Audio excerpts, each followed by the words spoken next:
द्वापर देखूं कृष्ण की रीति, धर्मनी परखूं नीति अनीति। अर्जुन कहे तिन दया दृढ़ावा, दया दृढ़ाई पुनि घात करावा। गीता पाठ के अर्थ बतलावा, पुनि पाछे बहु पाप लगावा। बंधु घात कर दोष लगावा, पंडो कहें बहु काल सतावा। और ऐसा ही इसने महाभारत के युद्ध में किया। पहले तो अर्जुन को कह दिया कि तू युद्ध कर, तुझे कोई पाप नहीं लगेगा, तेरे दोनों हाथों में लड्डू हैं। मर गया तो सुर्ग का राज भोगेगा, युद्ध में जीत गए तो हस्तिनापुर का राज भोगोगे।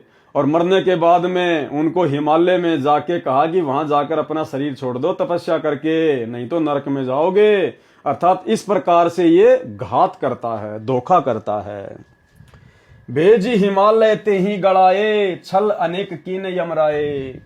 पतिव्रता वृंदा व्रत टारा, ताके पाप पहने अवतारा। बलिते सोछल कीन बहुता, पुण्य नसाए कीन अगजूता। इसी प्रकार इसने राजा बलि के साथ में भी धोखा किया। छल बुद्धि दीने ताही पताला, कोई न लखे परपंची काला। इस काल के परपंच को कोई नहीं समझ सकता सतगुरु की शरण बिना। 52 स्वरूप होए प्रथम दिखाए, पृथ्वी लीन पुणे सवती कराए। सवस्ती कराई तबे प्रकटाना, दीर्घ रूप देखी बलि भय माना। तीनी पग तीनों पुर भयहू, आधा पाव नपदान न दीहूं। देहूं पुराय नप आधा पाऊं, तो नहीं तो पुण्य प्रभाव नसाऊं। तेही कारण पीठ जग दीन्या, अंधा जीव छल प्रगट न चीन्या। तबले पीठ नपै तेही दीन्या, हरि ले ताही पता ले कीन्या। ये छल जीव देख नहीं चीन्या, कहे मुक्ति हरि हमको कीन्या। और हरिश्चंद्र का सुन लेखा, धर्मदास चित करो विवेका। सौरक के धोखे नरक के जाही, जीव अचेत यम छल चीने नाही। पांडव सम की कृष्ण को प्यारे, सोले नरक में डारे। अब भाई और बहनों देखो, बहुत सारी जो चौपाइयां हैं, जो वाणियां हैं, जो शब्द हैं, क्योंकि भाई परमात्मा तो परमात्मा है। अब परमेश्वर के विचारों को, परमेश्वर के शब्दों को भला आप और हमारे जैसे 2 कोटि के जीव ज्यों का त्यों थोड़ा ना समझ सकते हैं। तो दास ने परमात्मा से अर्ज की थी, जब कबीर सागर के सरलार्थ के ऊपर वीडियो बनाना शुरू किया, तो दास ने परमात्मा से अर्ज की, आंखों में आंसू भर के गुरुदेव भगवान से दास ने प्रार्थना की थी कि हे गुरुदेव भगवान, यदि आप उचित समझें परमात्मा, यदि आपकी मेहर हो जाए तो परमात्मा कुछ एक वाणियां, कुछ एक चौपाइयां परमेश्वर दास को समझ में नहीं आती हैं। परमात्मा यदि आप दया बख्श दें मेरे मालिक, तो परमात्मा आपकी अच्छे से महिमा हो जाएगी। बाकी हमारा कोई मान बढ़ाई का चक्कर नहीं है। आप जी अंतर्यामी हो, जानी जान हो परमात्मा, आपसे कुछ भी छुपा हुआ नहीं है। तो पूज्य गुरुदेव भगवान ने दास से कहा, कहने का मतलब है कि दास को परमात्मा ने अंदर से प्रेरणा की और दास के अंदर परमात्मा ने विचार दिए कि भाई अगर सारी वाणियां अगर तेरे समझ में आने लग गई और यदि तू अच्छी प्रकार से हर वाणियों का खुलासा करने लग गया, तो बेटा बाकी जो तेरे भगत भाई बहन है ना, वो भी तेरी तरह 2 कोटि के जीव हैं। ठीक है, तेरे मन में किसी प्रकार का कोई छल कपट नहीं है, कोई मान बढ़ाई की चाहत नहीं है, तू कोई पब्लिसिटी के लिए सब कुछ नहीं करता है, अपने आत्म कल्याण के लिए करता है और मेरी गैर हाजिरी में अपना शिष्य धर्म निभाते हुए सब कुछ कर रहा है। लेकिन बेटा तेरी तरह जो तेरे अन्य जो भगत भाई बहन हैं, सबको तो समान रूप से सदगुरु की पहचान नहीं होती ना, सबको तो नाम लेते ही इतना ज्ञान नहीं होता ना।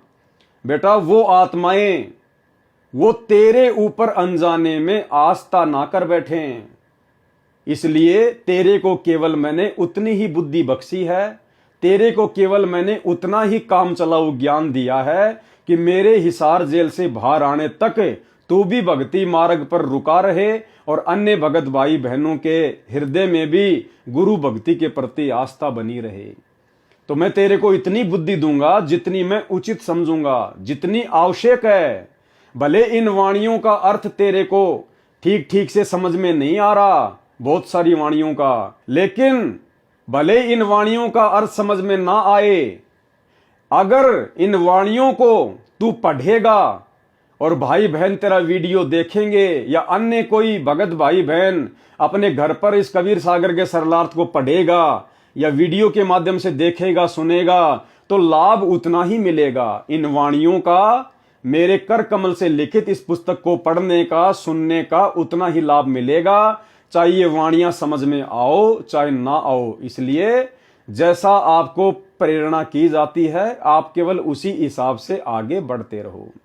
तो भाई और बहनों, बहुत सारी जो वाणियां हैं, जो चौपाइयां हैं, दास को भी ठीक प्रकार से उनका ज्ञान नहीं है, इसलिए दास आपको उनका अर्थ नहीं बता पाएगा। क्योंकि मेरा मकसद कोई मान बढ़ाई नहीं है कि मैं आपको झूठ सूच में उनका उल्टा सीधा व्याख्या करके बता दूं। भाई मैं परमात्मा का दोषी हो जाता हूं। इसलिए भले हमारे को अर्थ समझ में आए ना आए, जितना आ रहा है परमात्मा के आशीर्वाद से आप और हमारे लिए उतना ही आवश्यक है। जितनी खुराक की हमें आवश्यकता होगी परमात्मा उतनी खुराक खिलाएंगे। तो भाई और बहनों, ये परमेश्वर जी की दया है, परमेश्वर की मेहर है, जो परमात्मा ने इस नीच को, इस तुच्छ दो कोड़ी के जीव को इस लायक तो समझा, इस लायक तो परमात्मा ने बनाया कि परमेश्वर ने भाई बहनों के बीच में साथ संगति के लिए खड़ा कर दिया। और जितनी परमेश्वर दया करेंगे उतनी खुराक हम खाएंगे। ज्यादा खुराक खा लेंगे तो भी पेट में दर्द हो जाएगा, नहीं पचा पाएंगे। इसलिए परमेश्वर जो काम करता है वो अपने हिसाब से करता है। तो जैसी परमेश्वर की दया होगी दास उसी हिसाब से परमेश्वर के कर कमलों से लिखित इस पवित्र ग्रंथ को पढ़ता रहेगा। जहां जहां मालिक दया करेंगे अर्थ समझाता रहेगा। अन्यथा जब हम आगे बढ़ेंगे इसी कबीर सागर के सरलार्थ में, तो फिर परमात्मा ने वाणियों का नीचे सीधे शब्दों में सरलार्थ भी किया हुआ है। तो हम परमेश्वर के ही द्वारा किए गए सरलार्थ को अच्छे से समझते चले जाएंगे। और इसके अलावा भाई और बहनों, इस पवित्र कबीर सागर के सरलार्थ में आगे जब हम बढ़ेंगे 3-4 वीडियो के आगे, तो परमेश्वर ने बहुत ही गहरे गहरे रहस्य, बहुत सारी शंकाएं जो हो सकता अभी भी भाई बहनों को सतगुरुदेव भगवान के प्रति मन में हो सकती हैं, उनके परमात्मा होने के विषय में, या उन्होंने शादी क्यों की, उन्होंने बेटा बेटी क्यों पैदा किए, बहुत सारी बातें, इन सभी बातों का खुलासा परमाणु के साथ आगे इसी कबीर सागर के सरलार्थ में वीडियो के माध्यम से होगा। तो आगे क्या कहा फिर परमात्मा ने, ज्ञान प्रकाश पेज नंबर 25, यति सती त्यागी भय हूं सब कह गाल बिगुचन लय हूं। जितने भी बड़े बड़े यति हुए हैं, जो सती हुई हैं, जो त्यागी और बैरागी महात्मा हुए हैं, उन सब को काल ने अपने जाल में फंसा के रखा है। परमात्मा कहते हैं ना कि गोरख से ज्ञानी घने सुखदेव जति जहान, सीता सी बहु भारिया पर संत दूर अस्तान। सो बैकुंठ चाहत नर प्राणी ये यम छल बिरले पहचानी। जस जो कर्म करे संसारा, जो संसार में जैसा कर्म करेगा तस भुगते 84 धारा। मानुष जन्म बड़े पुण्य होई सो मानुष तन जात बिगोई। ये मनुष्य जन्म बड़े पुण्य से मिलता है, बड़े भाग से मिलता है, और बिना सच्चे नाम की भक्ति के इस मनुष्य जन्म को भी बर्बाद कर दिया जाता है। नाम बिना नहीं छूटे कालू, बिना सच्चे नाम के इस काल से नहीं छूट सकते। बार बार यम नरक ही घालू, बार बार ये यमराज हमारे को नरक में ठोकता है। नरक निवारण नाम जो आही, नरक से मुक्ति प्राप्त करने का जो नाम है, सुर नर मुनि जन जानत कोई नाही। सुर यानी देवता, नर यानी जो बड़े बड़े ऋषि मुनि साधु संत महात्मा हैं, वो भी नहीं जान पाए, नहीं जानते। ताते यम फिर भटकावे, जिस कारण से बार बार वो काल के जाल में भटकते रहते हैं। नाना योनिन में काल सतावे। बिरले सार शब्द पहचाने, कोई बिरले ही होते हैं जो सार शब्द को पहचान पाते हैं।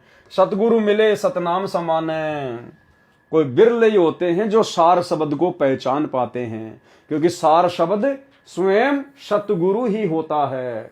जिस दिन हमें सतगुरु की पहचान हो गई और सतगुरु की भक्ति पे हम दृढ़ हो गए, उस दिन समझो हम लोग जीवित ही मुक्त हैं, जीवित ही मुक्त।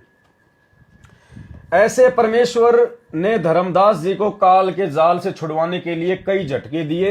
अब दीक्षा देने का प्रकरण पढ़ें। अब आगे धर्मदास जी को किस प्रकार से परमात्मा दीक्षा देंगे उसका प्रकरण है।